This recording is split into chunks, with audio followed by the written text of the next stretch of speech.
pour être éligible, il faut satisfaire aux différentes conditions prévues par la loi, lesquelles ne sont pas faciles d'ailleurs. Bon nombre d'entre vos concitoyens, d'autres concitoyens, n'ont pu satisfaire à ces différentes conditions. Et vous, ce n'est pas le cas.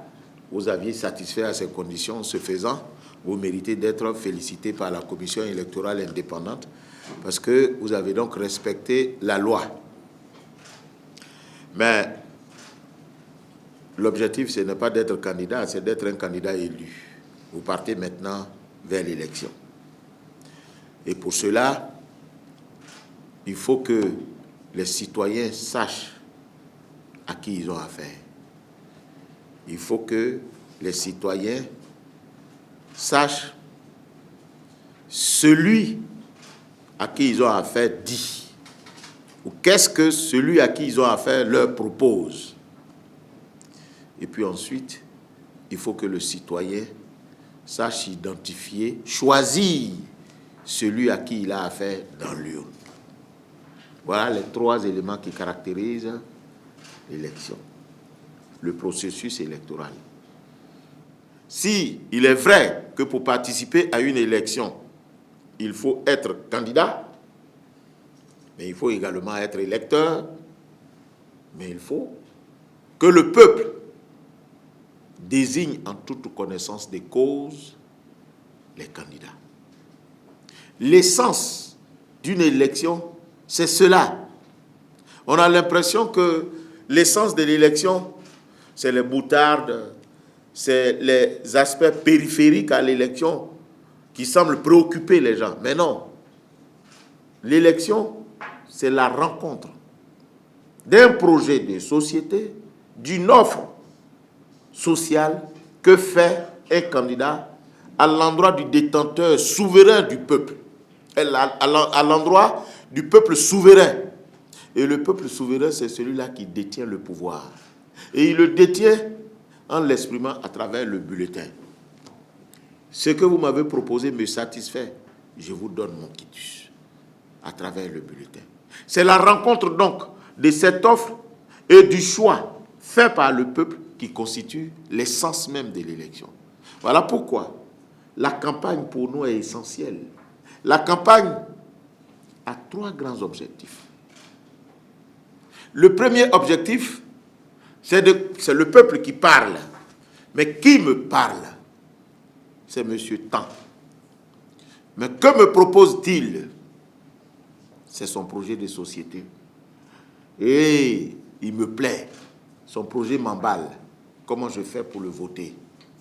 C'est le vote. Voilà les trois éléments qui caractérisent la campagne. Voilà pourquoi on titille la commission électorale indépendante. Mais, Monsieur le Président, on a vu des gens qui font la pré-campagne, ils font beaucoup de choses. C'est vrai, la loi interdit la pré-campagne. Mais la loi n'interdit pas les rencontres citoyennes. C'est le caractère répété et ostentatoire avant la campagne qui est interdit.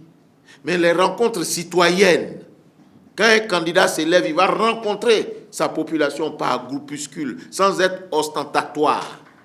C'est ça. Parce que l'objectif, il faut permettre aux citoyens de savoir à qui il a affaire. Est-ce que vous croyez que 7 jours suffisent pour que des citoyens décident sereinement, en toute connaissance des causes, celui qui sera le gestionnaire pendant 5 ans de leur vie quotidienne? Que non. Voilà pourquoi l'élection doit commencer déjà dans les 5 premiers... Le mandat des 5 ans, ça commence déjà le premier jour de la première année jusqu'au dernier jour de la dernière année. C'est comme ça. C'est tous les jours où on fait campagne. Tous les jours où on rencontre la population. Tous les jours où on cherche à convaincre.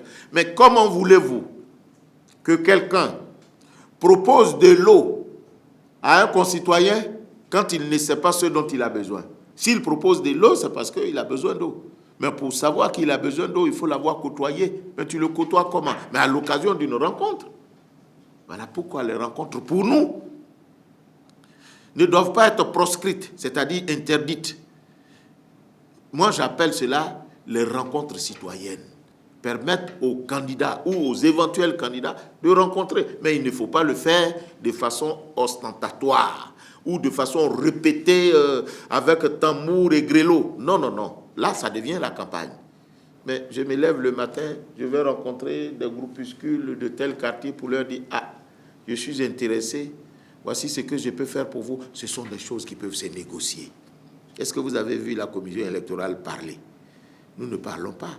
Parce qu'il y a un auteur qui a dit « Nous prenons trop de risques de donner la gestion de notre commune et de notre vie pour 5 ans à une personne que nous avons connue à peine 15 jours. » Ça veut tout dire. C'est la problématique de la pré-campagne et de la campagne.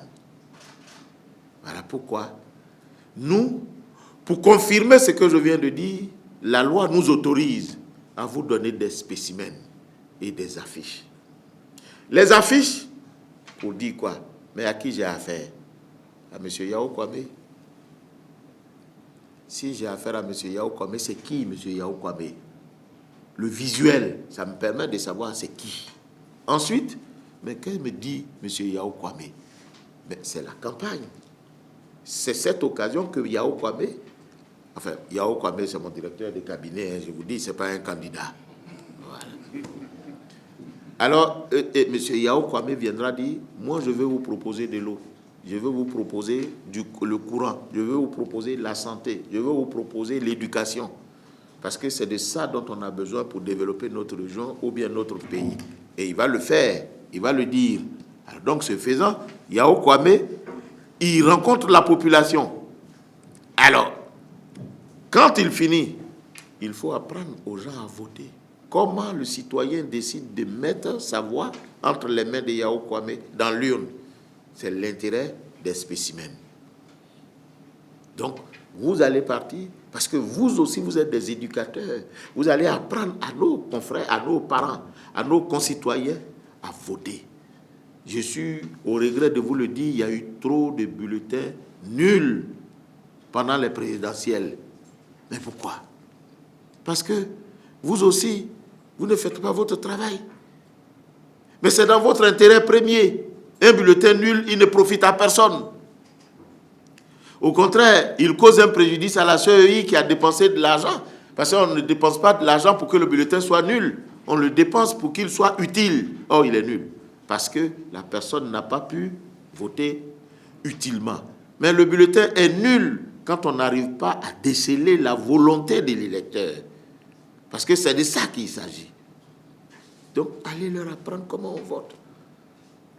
Dites même de vous voter. Ce n'est pas un problème. Mais au moins, allez leur apprendre à vous voter.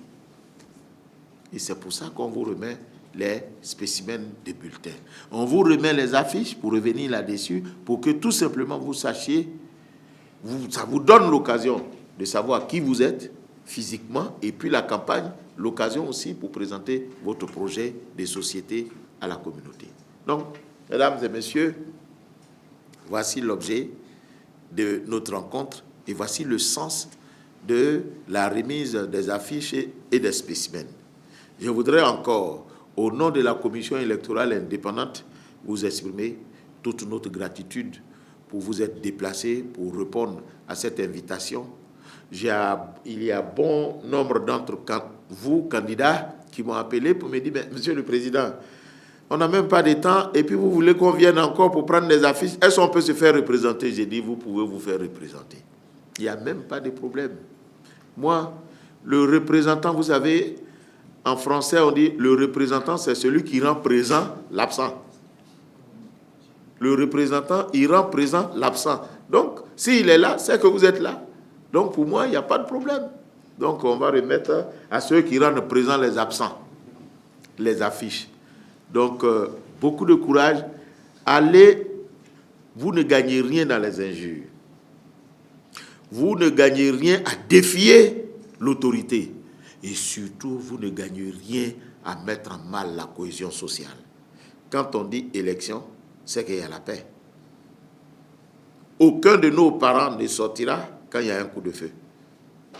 Il y a un candidat à l'Ouest qui, à l'occasion des élections, il est parti dans une zone où il ne semblait pas être adoubé. Son projet n'était pas adoubé par la population. Il a sorti un calibre 12 et puis il a tiré en l'air. Évidemment, les populations se sont recroquevillées sur elles-mêmes, je crois, il y a bien longtemps de cela. Et ça a été une cause qui pouvait justifier l'annulation parce qu'il a fait peur à la population. Il n'y a pas d'élection. Donc, il ne faut pas tenir des propos guerriers. Il ne faut pas mettre en mal la cohésion sociale. Tenir des propos pour dire oui, il faut faire ci, il faut faire ça, ou monter les uns contre les autres. Non, l'élection va passer. Et les lois qui seront prises par vos soins s'appliquent à tout le monde. Maintenant, si ce n'est pas sur le plan national, c'est souvent sur le plan ethnique. Celui-là ne doit pas être ici. Qui vous a dit ça? On peut être partout. L'instituteur qui vous a enseigné de la 6, du CP1 jusqu'au CM2, là, est-ce que c'est quelqu'un qui parle votre ethnie? Mais il a fait de vous quelqu'un. Et en retour, toi, tu dis non, comme il n'est pas de mon ethnie, il faut le rejeter. Non. Mais un peuple se forme dans la diversité. C'est pour cette raison que je vous exhorte à ne pas tenir des propos du genre à remettre en cause la cohésion sociale.